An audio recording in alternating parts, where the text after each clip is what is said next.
Vorkan had landed on 47 worlds without fear, but Earth was the first planet where the sand tried to eat him.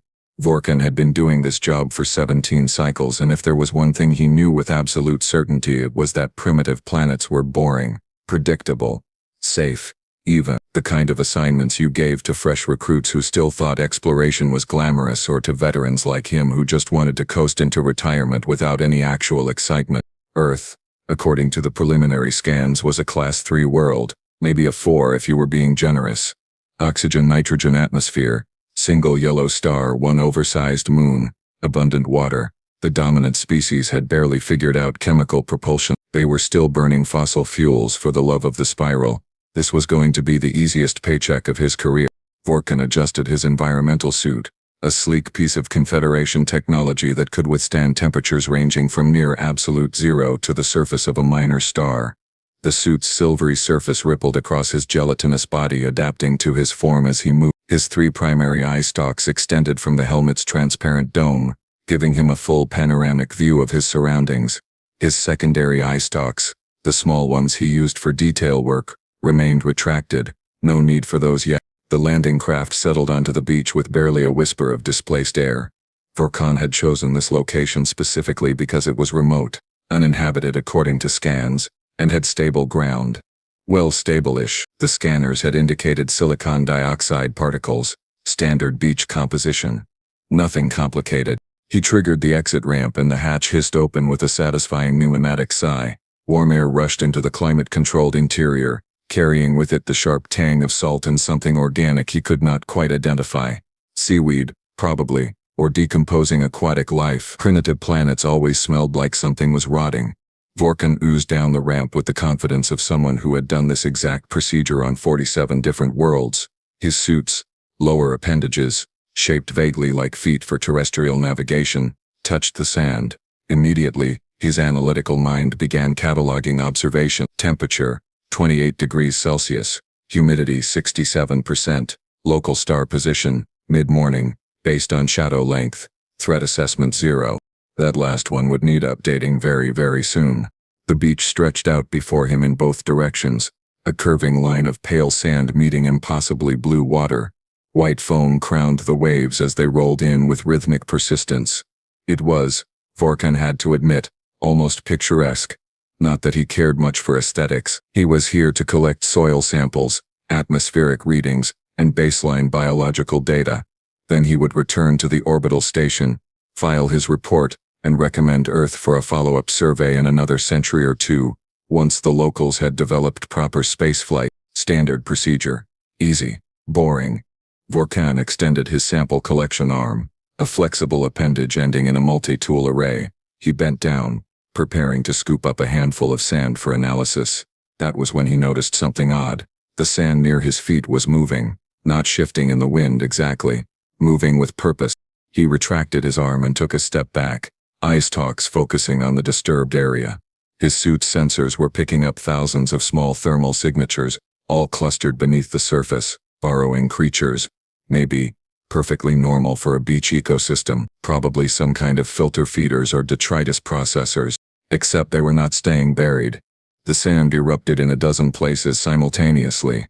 Small, armored creatures emerged with clicking, scraping sounds that set Vorkan's nerves on edge. They were roughly 10 centimeters across, covered in hard reddish-brown shells and equipped with 8 legs and 2 prominent claws that looked far too sharp for his comfort. Vorkan's database pinged. Species identified: Portumidae family, commonly called crabs. Classification: arthropod. Threat level: negligible. Primary behavior: scavenging. Negligible. Right. Vorkan relaxed slightly. Just local wildlife then. Nothing to worry about. They would scatter in a moment, frightened by his presence like any sensible prey species. They did not scatter. Instead, more crabs emerged from the sand, dozens of them, then hundreds. They formed a rough semicircle around his landing craft, claws raised, eye stalks ironically extended toward him. The clicking sound intensified, becoming a staccato rhythm that reminded Vorkan uncomfortably of weapons being primed. "Okay," Vorkan said aloud, his voice translator rendering his thoughts in standard galactic. "This is mildly unusual, but nothing to panic about. They are just curious. Or territorial. I will simply move to a different collection site." He took a step backward, toward the safety of his ramp. The crab surged forward as one. Vorkan's threat assessment suddenly skyrocketed from 0 to what in the name of the spiral is happening. He stumbled backward, his suit's feet tangling in the soft sand. The first crab reached him before he could fully retreat, and he felt a sharp pressure on his lower appendage. Then another, then several more. They were pinching him, through his environmental suit, through the suit that was rated to withstand micrometeorite impacts in corrosive atmospheres. Warning, his suit's computer announced in a calm, entirely unhelpful voice. Hull integrity compromised. External breach detected in lower left quadrant. Compromised? Vorkan shrieked, abandoning all pretense of scientific calm. How is it compromised? These are crustaceans, tiny ones. He shook his leg desperately, trying to dislodge the attackers. 3 crabs went flying, cartwheeling through the air before landing in the sand and immediately scuttling back toward him. For every one he removed, 2 more took its place. They were climbing now, using his suit's surface like a ladder, their claws finding purchase in seams and joints. Vorkan did the only sensible thing a scout could do in such a situation. He ran, or rather he attempted to run. Running in sand while covered in aggressive arthropods turned out to be significantly harder than it looked. He made it approximately 5 meters before tripping over his own appendages and face-planting into the beach. Sand filled his vision. Salt water soaked into his suit's breached sections, and somewhere in the background of his rising panic, Vorkan could hear the clicking of hundreds of tiny claws getting closer. This was not in the manual. Vorkan managed to flip himself over, which turned out to be a tactical error of magnificent proportions. Now the crabs had access to his front side too, and they seemed absolutely delighted by this development. One particularly ambitious specimen was attempting to pry open his helmet seal with its claws.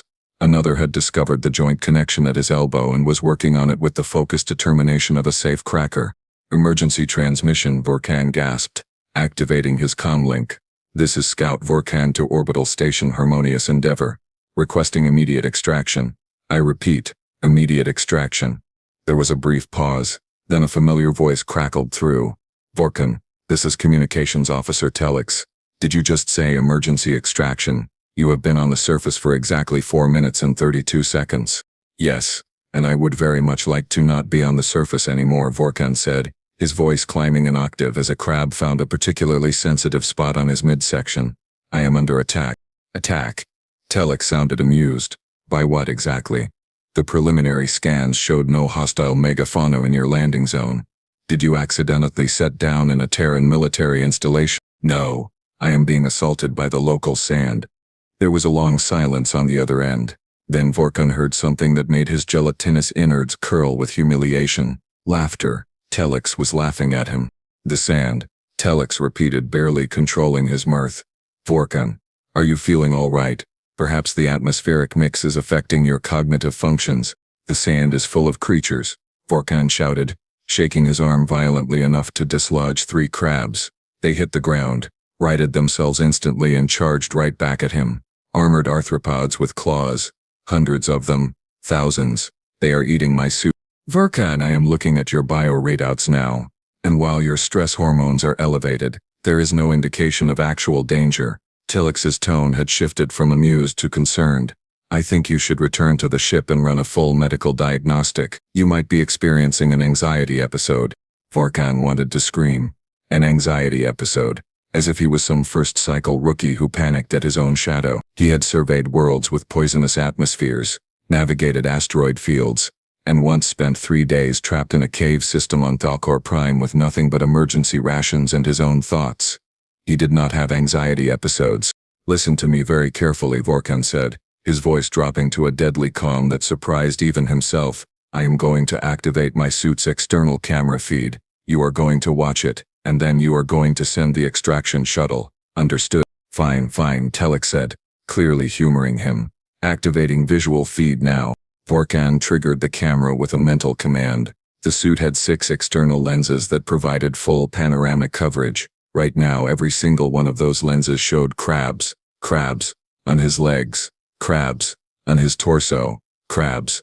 Attempting to form a ladder to reach his head. One particularly large specimen, easily 15 centimeters across, had positioned itself directly in front of his primary eye stalks, and was waving its claws in what Vorkan could only interpret as a threatening manner. The silence from the orbital station was deafening. "Telex?" Vorkan prompted. "Still think I am having an anxiety episode?" "By the spiral," Telex breathed. "Vorkan, what did you do to make them angry?" "I landed. That is literally all I did. I just landed and tried to collect a sample." "Well, stop collecting samples and get back to your ship." "Oh, brilliant advice. Thank you so much," Vorkan snapped, his sarcasm levels reaching critical mass. "I had not thought of that. Here I was considering setting up a permanent research station, maybe opening diplomatic relations with the local crustaceans." He lurched to his feet, crabs cascading off him like a waterfall of angry shells and claws. More immediately took their place. The beach around him was a seething mass of arthropods, all converging on his position. Where were they even coming from? His sensors were picking up movement beneath the sand extending at least 50 meters in every direction. "New plan," Vorkan announced. "I am going to make a run for the landing craft. Prepare for emergency departure the moment I am aboard." "Acknowledged," Telex said. "Vorkan, your biosigns are showing elevated cardiac stress and minor circulatory damage. Are you injured?" "Define injured," Vorkan muttered, looking down at his suit. There were now at least a dozen small punctures in the material, each one representing a successful crab breach. His suit's self-repair systems were working overtime, sealing breaches as fast as they appeared, but it was like trying to patch a hull during a meteor shower. He took off toward the landing craft at what could generously be called a sprint and more accurately described as a panicked shuffle. The crabs seemed to anticipate his movement, flowing across the sand to cut off his route. Vorkan veered left, then right, then decided that dignity was overrated and simply plowed straight through them. The sound was horrible, crunching and clicking and scraping, all mixed together in a symphony of nightmare fuel. Several crabs went flying from the impact. They bounced across the sand, limbs flailing, and Vorkan felt a brief surge of satisfaction. Then he saw them get back up and rejoin the pursuit. "They are persistent," he reported, his breath coming in ragged gasps. "Why are they so persistent? What kind of prey species behaves like this?" "Maybe they are not prey," Telex suggested unhelpfully. "Maybe on this world they are predators. They are 10 centimeters tall. Size is relative. Vorkan, to them you might look like food." That thought did not help at all. Vorkan put on a final burst of speed, his suit servos whining in protest. The landing ramp was just ahead, blessed and beautiful and crab-free. He could see the interior of his ship, cool and climate-controlled and safe. He was 3 meters away when the really big one appeared. This was not a 10-centimeter crab. This was not even a 15-centimeter crab. This was a half-meter monstrosity that emerged from the water like some ancient sea god, dripping wet and clearly irritated. Its claws were the size of Vorkan's head. Its eyes tracked him with predatory focus. "Oh no," Vorkan whispered. "What?" Telex demanded. "What is oh no? I do not like oh no." "Updating threat assessment," Vorkan said faintly. "Class 3 world status officially revoked. Recommend immediate reclassification to Class 7 minimum, possibly Class 9. "Vorkan, what are you seeing?" The giant crab clacked its claws together with a sound like stone grinding on stone. Behind Vorkan, the smaller crabs had stopped advancing. They formed a perimeter, as if waiting to see what their larger cousin would do. "I am seeing," Vorkan said slowly, "why this planet's dominant species might have had to develop intelligence just to survive." Then he ran for his life. Vorkan made it to the landing ramp through sheer terror-fueled momentum, leaving a trail of dislodged crabs in his wake. He slammed his appendage against the door control, and the ramp began its agonizingly slow retraction sequence. The giant crab was advancing, each step deliberate and measured, like it had all the time in the world. Behind it, the smaller crabs waited in formation. "Come on, come on, come on," Vorkan chanted, watching the gap between ramp and sand shrink with painful slowness. 2 meters. 1.5 meters. 1 meter. The giant crab charged. Vorkan shrieked, a sound that his species had not evolved to make but that universal terror had somehow provided. The crab's massive claws snapped shut on empty air exactly where Vorkan's lower appendage had been a fraction of a second earlier. The ramp sealed with a hiss, and Vorkan collapsed against the interior wall, his entire body trembling. "Status report." Telex's voice crackled through the comm, unusually sharp with concern. "Safe," Vorkan panted. "Inside. Sealed. Not dead. Surprisingly not dead. Your vitals are stabilizing. Vorkan, I am seeing significant suit damage. You need medical attention." I need a transfer to a different sector, Vorkan corrected, peeling off his helmet with shaking appendages, preferably one without homicidal seafood. Initiating launch sequence. He dragged himself to the pilot's seat and began the pre-flight checklist with mechanical precision, trying to ignore the clicking sounds coming from outside the hull. The crabs were still out there. He could hear them, tapping, scraping, probably plotting. Launch in 30 seconds, he announced, fingers flying over the controls. 20 seconds, 10 seconds. That was when he heard the new sound. A deep, rhythmic thumping that his audio sensors identified as mechanical in nature. Some kind of combustion engine, primitive but functional. Vorkan's eye stalks swiveled to the external monitors, and his gelatinous heart sank. A watercraft was approaching the beach, not a sophisticated vessel but a simple boat with a single enclosed cabin and what appeared to be fishing equipment hanging from various points. White paint peeled from its hull and dark smoke coughed from an exhaust pipe. On the bow, barely legible letters spelled out "Real Lucky." "Oh no," Vorkan said. "Not again." Telex groaned through the comm. "What now?" "Humans. There are humans coming. They are going to get eaten by the crabs, and it will be my fault for landing here and attracting attention, and there will be an interstellar incident, and I will lose my pension. Vorkan, you cannot save them. Your suit is compromised, you are injured, and we have no first contact authorization for this species. Abort and return to orbit immediately." Vorkan knew Telex was right. Every regulation, every protocol, every shred of common sense said to launch now and let the locals deal with their own nightmare beach. But he could not do it. He could not leave sentient beings to face the crab army. With a sigh that came from the very core of his being, Vorkan canceled the launch sequence. The boat's engine cut off, and the vessel coasted toward the beach with the kind of casual confidence that suggested its occupants had no idea what was waiting for them. A figure emerged from the cabin, human-shaped, wearing faded blue fabric on its lower half, and a sleeveless cloth on top that revealed appendages bronzed by solar exposure. The human's head was covered with a white fabric shield, and dark lenses obscured its eye. "G'day," the human called out, its voice carrying across the water with startling volume.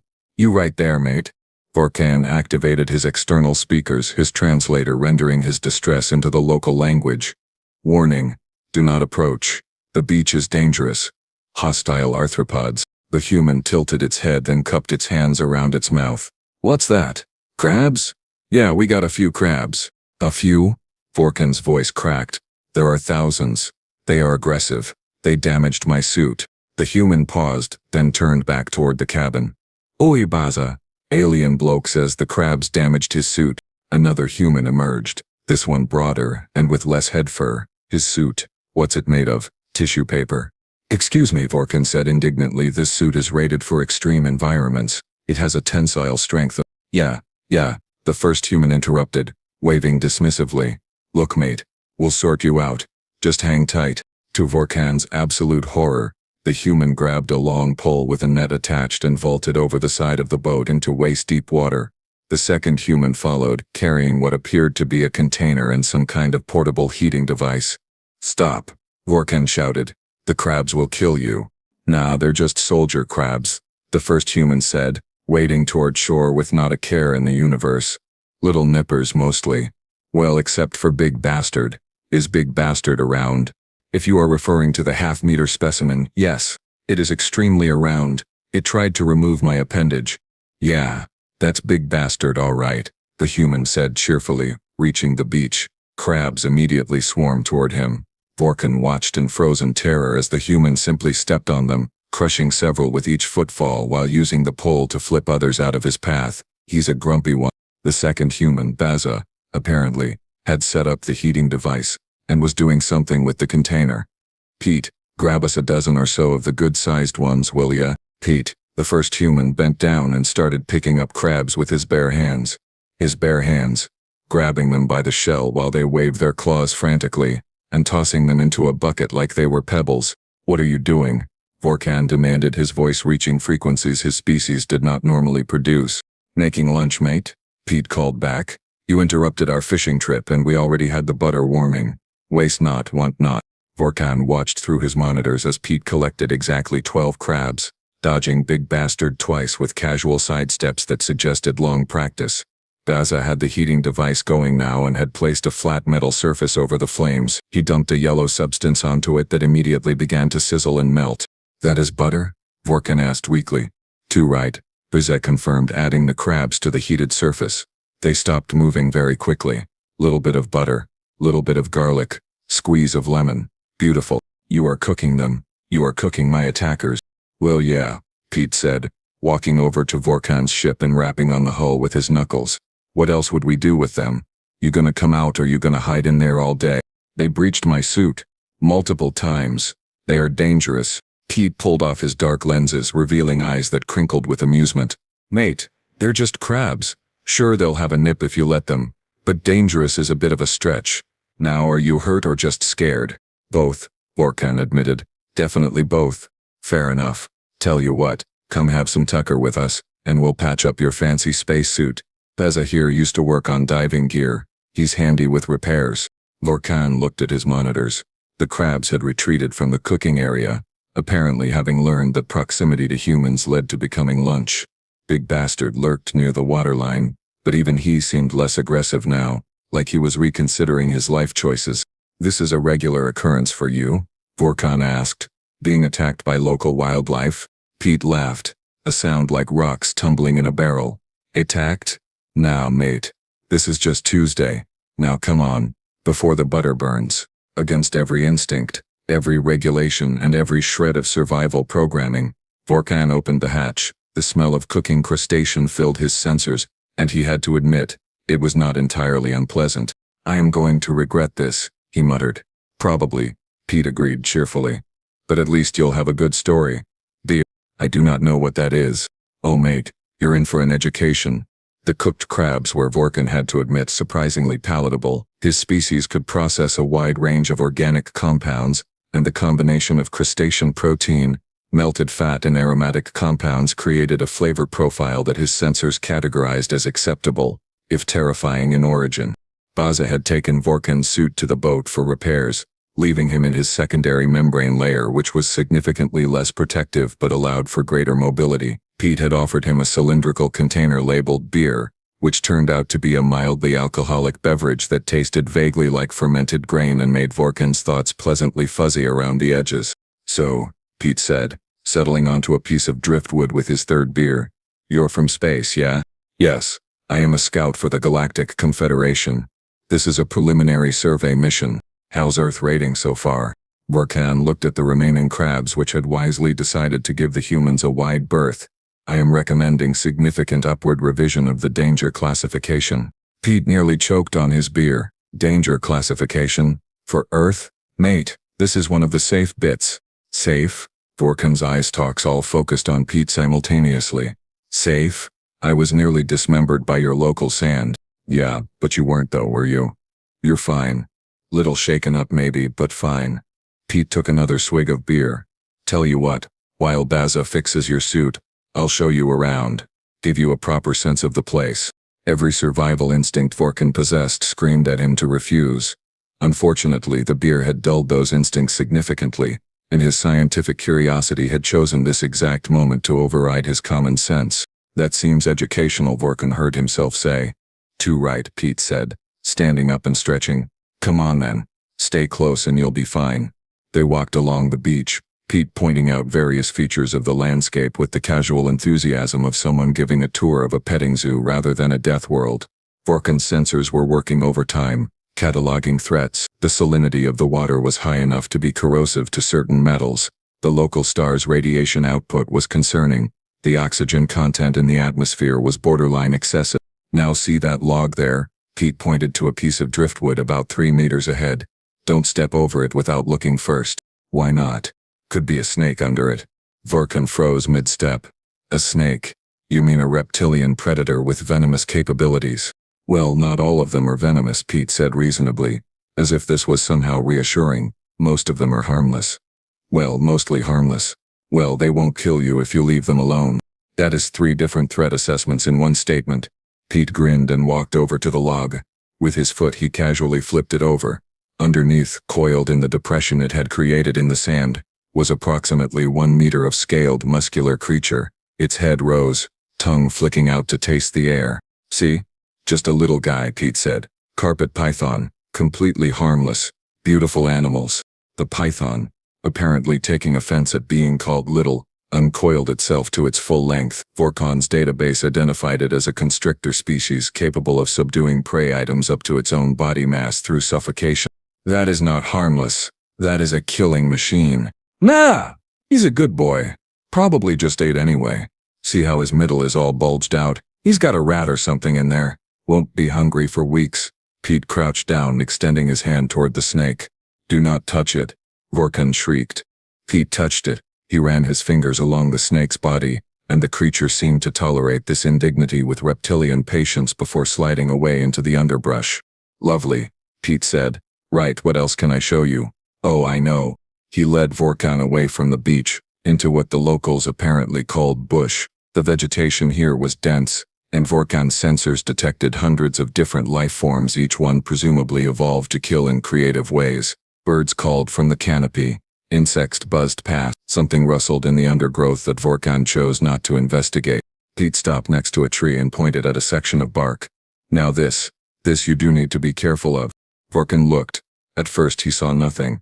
Then the nothing moved, and he realized he was looking at a spider. Not a small spider, not a reasonable spider. A spider the size of his head, with legs that could easily span the width of his torso. That is it, Vorkon said flatly. That is the thing that will kill me. Not the crabs. Not the snake. That. What, old huntsman? Nah, he's harmless. Eats the bugs. Very helpful, really. Pete reached up, and before Vorkon could voice another objection, plucked the spider off the tree with his bare hand. The spider sat in Pete's palm, legs spread wide, fangs visible. Pete examined it with the casual interest of someone inspecting a particularly interesting pebble. Beautiful specimen, Pete said. See the leg span? Easily 15 centimeters. Probably a female. They get bigger. Bigger, Vorkon repeated weakly. They get bigger. Oh yeah, seen some nearly 20 centimeters across. Course those are rare. Pete walked a few meters away and placed the spider on a different tree, where it immediately scuttled into a crevice. There you go, mate. Better hunting over here. Vorkon was updating his threat assessment database so rapidly that his internal systems were starting to overheat. How are you not extinct? How has your species survived long enough to develop civilization when everything on this planet is actively trying to kill you? Pete considered this question with genuine thoughtfulness. I suppose we're just stubborn and adaptable, and to be honest, most of this stuff won't bother you if you don't bother it. The crabs bothered me and I did nothing to them. Well, you did land a spaceship on their beach. Probably seemed a bit rude from their perspective. Before Vorkon could formulate a response to that absolutely insane logic, Pete gestured toward a plant with large heart-shaped leaves. Now that's actually dangerous. That's a stinging tree. Finally, Vorkon said. A proper warning. What does it do? Covered in tiny hairs filled with neurotoxin. Touch it, and you'll be in the worst pain of your life for months, maybe years. We had a bloke brush against one during a survey once. He said he'd rather be shot. Vorkon stared at the innocent-looking plant. And you let these grow here? You do not destroy them? They're native, Pete said as if this explained everything. They've got a right to be here same as anything else. You just learn to watch where you're walking. Your entire survival strategy is watch where you're walking? Pretty much, yeah. That and don't be an idiot. Works most of the time. A sound from the beach indicated that Baza had finished the repairs. Vorkon had never been so relieved to hear a human voice calling them back. Pete started walking, and Vorkon followed, carefully watching every step, every branch, every shadow. Pete, Vorkon said quietly, on a scale of 1 to 10, how dangerous is this continent compared to the others? Pete scratched his chin. Australia? Oh, she's probably a solid 8, maybe 9. And the others? Well, some are safer. Some are about the same. Antarctica will kill you with cold instead of animals if that helps. It did not help. It did not help at all. Vorkon sat in his ship's command chair, staring at the formal report document on his screen. His suit had been repaired, Baza having done an honestly impressive job with primitive tools and some kind of adhesive compound that the human claimed was just marine epoxy. Nothing fancy. Pete had sent him off with a container of the cooked crabs, a 6-pack of beer and a cheerful warning to watch out for drop bears that Vorkon suspected was a joke but could not entirely rule out. The cursor blinked in the threat assessment field, waiting for input. Vorkon began typing. Official survey report, Earth designation Sol 3. Scout Operative Vorkan of the Glitharan Galactic Confederation Survey Corps. Current recommended classification Class 12 Deathworld. Sentient species Homo sapiens, colloquially humans. Threat level, catastrophic. He paused, reading over what he had written. It sounded hysterical. It sounded like the ravings of someone who had suffered a complete mental collapse. He deleted it, and started again. Earth presents environmental hazards beyond initial assessment parameters. Native wildlife demonstrates unprecedented aggression relative to body mass. Beach-dwelling arthropods capable of breaching Confederation standard environmental suits. Reptilian species of significant size coexist with human population centers. Arachnid specimens reaching 15 centimeters in leg span tolerated inside habitation zones. Flora contains neurotoxic defense mechanisms capable of causing multi-month pain responses. Better, more clinical. He continued. Human species assessment requires significant revision. Despite residing on a Class 12 death world, minimum, humans demonstrate no apparent fear response to local megafauna or dangerous flora. Observed behavior includes casual physical contact with venomous reptiles, bare-handed relocation of large arachnids, consumption of arthropods that had recently attacked survey personnel, and general disregard for personal safety protocols. Recommend humans be classified as apex predators with catastrophically insufficient survival instincts that paradoxically enable survival through sheer recklessness. Vorkan sat back, eye stalks drooping with exhaustion. 17 cycles of surveying, and this was the report that would define his career, the one where he recommended that an entire planet be flagged as utterly unsuitable for Confederation contact because the locals were too insane to recognize danger when they saw it. He hit send. The response came back in less than an hour, which was unusual. Even more unusual was that it came directly from Commander Thexis, his sector supervisor, rather than the usual automated acknowledgement. Vorkan, I have reviewed your report. I am scheduling you for mandatory psychological evaluation upon your return to the station. Your claims are inconsistent with preliminary scan data and represent a significant deviation from expected assessment parameters. Please confirm you are not experiencing a medical emergency. Vorkan's appendages trembled with frustration. Medical emergency. They thought he was having a breakdown. He opened a communication channel. Commander Thexis, I assure you I am in full possession of my faculties. Everything in that report is accurate and verifiable. I have sensor logs, video documentation, and physical evidence in the form of my damaged suit. Vorkan, Thexis said, her voice taking on the carefully gentle tone people used when talking to the mentally unstable. You are claiming that arthropods 10 centimeters in length breached military-grade environmental protection. You understand how that sounds, yes? I understand how it sounds. I also understand what happened. Commander, I am requesting that you review my suit's external camera footage from the landing. Time index 0430 to 01215. There was a long pause. Vorkan could hear Thexis tapping at her console, pulling up the files. He waited, counting his cardiac pulses. 5, 10, 15. By the spiral, Thexis breathed. Vorkan, are those all crustaceans? Yes, Commander. And that large one? The locals call it Big Bastard, Commander. I see. Another pause. This does corroborate your report. However, I am still concerned about your threat assessment of the human species. You describe them as dangerous, but your own footage shows them assisting you. They repaired your equipment. They provided sustenance. By what metric are they a threat? Vorkan opened his mouth to respond when his communication console pinged. Incoming transmission. From Earth. From Pete's boat. Specifically. Commander, please hold. I am receiving a transmission from one of the humans I encountered. Patch it through to me as well. Vorkan accepted the transmission. Pete's face appeared on the screen, grinning widely. He had apparently acquired a larger hat, and what looked like fresh sunburn on his nose. Good day, Vorkan. Just wanted to say thanks for stopping by. Don't get many alien visitors. Hope we didn't scare you off too bad. Hello, Pete. Vorkan said carefully. I appreciate your assistance with my suit repairs. No worries, mate. Oh, and I wanted to show you something. Thought your space friends might get a kick out of it. Happened just after you left. The video feed switched to what appeared to be helmet camera footage. Pete was wading through shallow water in a swampy area, the camera showing murky brown water and dense vegetation. Something moved in the water ahead, something large. Now, this here is a saltwater crocodile, Pete's voice narrated. Beautiful animals. This one's about 4 meters, I reckon. Been hanging around the boat ramp scaring the tourists. Ranger Service asked me to relocate him. The thing that surfaced was not a creature. It was a prehistoric nightmare. 4 meters of armored reptile, jaws that could crush steel, eyes that held the cold calculation of a perfect killer that had not needed to evolve for millions of years because it was already perfect. Pete waded toward it. Gonna grab him behind the head, get control of the jaws, Pete explained casually, as if discussing how to pick up groceries. The tail's the tricky bit. Real strong.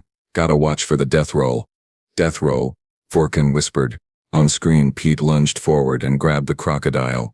What followed was 3 minutes of the most violent, terrifying footage Vorkin had ever witnessed. The crocodile thrashed, rolled and fought with the desperate fury of an apex predator that suddenly found itself outmatched. Pete held on, laughing, actually laughing, while wrestling the creature into submission. Eventually, with the help of 2 other humans who appeared from off-screen, Pete managed to secure the crocodile's jaws and carry it to a transport container. There we go, Pete said cheerfully to the camera. All sorted. Anyway, Vorkin just thought you'd like to see what a regular Tuesday afternoon looks like here. Come back and visit anytime, mate. We'll take you crocodile watching. The transmission ended. Silence filled the communication channel. Vorkan and Commander Thexis stared at their respective screens, processing what they had just witnessed. Commander, Vorkan said quietly, I would like to formally request a transfer. Any sector, any assignment. I do not care if it is cataloging asteroid composition in the outer reaches. Anywhere but here. Request approved, Thexis said immediately. I am also approving your threat assessment. Class 12 Deathworld, restricted contact. Vorkan, I need you to add a special notation to the file. What notation, Commander? Do not disturb. We are placing Earth on the do not disturb list. No survey missions, no contact attempts, no observation posts. We leave them alone and hopefully they will never develop faster than light travel. And if they do, Commander? Thexis was quiet for a long moment. Then the galaxy is going to have to learn the same lesson you did. That humans are not dangerous because they are strong or aggressive or technologically advanced. They are dangerous because they live on a planet that should kill them daily. And they have somehow decided that this is normal. They wrestle crocodiles for fun. Vorkan. For fun. I know, Commander. I was there. Go get your psychological evaluation anyway. You have earned it. And Vorkan. Yes, Commander. Good work. Horrible, traumatic, career-defining work. But good work nonetheless. Vorkan closed the channel and set course for the orbital station. Below him, Earth rotated peacefully, blue and green and white, beautiful from a distance, deadly up close. Home to creatures that treated neurotoxic plants as mild inconveniences and armored reptiles as relocation projects. His scanner pinged one final time. Automated message from the planetary surface. From Pete. Forgot to mention, mate. If you ever need backup on a survey mission, give us a call. We're always up for an adventure. Cheer. Vorkan deleted the message, updated his report one final time with the words "Do not engage under any circumstances," and began the acceleration sequence. Behind him, Earth spun on, completely unaware that it had just terrified the Galactic Confederation into leaving it alone for the foreseeable future. Somewhere on that planet, Pete was probably wrestling something else, or eating it, or both. Vorkan decided he did not want to know which.